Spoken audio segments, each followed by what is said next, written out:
Nagluto ako ng atsara. Ano? Alam mo naman, na-iris o nag-ano yung cellphone ko. Mahirap kasi yung wala din tayong inaasahan.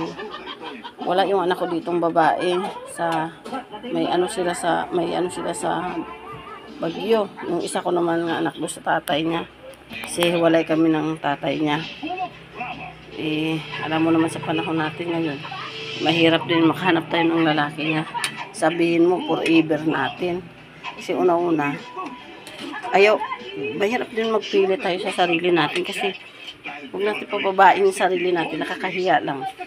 Kaya ako hindi na ako yung sinabing hiwalayan niya ako tapos hindi naman nagbigay ng sustento. Pupunta ka doon, kingi, kuha ka ng sustento, bigyan ka 3,500. Kulang pa nga sa pamasahe na guys. Hindi lang. Kaya hindi na ako naghingi kasi ang hirap ng cellphone ko lang naghawak, ipakita ko sana kung paano ako gumawa. Gusto kasi nila ito. Ano lang ginlagay ko, carrots lang, kagluya. No, ayaw ko nang marami. Mahal ngayon yung mga gulay na ilagay dyan Kaya sabi ko sa kanila, naku, wag na kayo sibig, kayo sa tatay niyo, matanda na yun. Pag matanda na rin kayo, may mga sarili kayong pamilya na, tama na yun. Kaya dito, hanggang dito na lang guys, ginano ko to sa YouTube ko, sana follow nyo ako.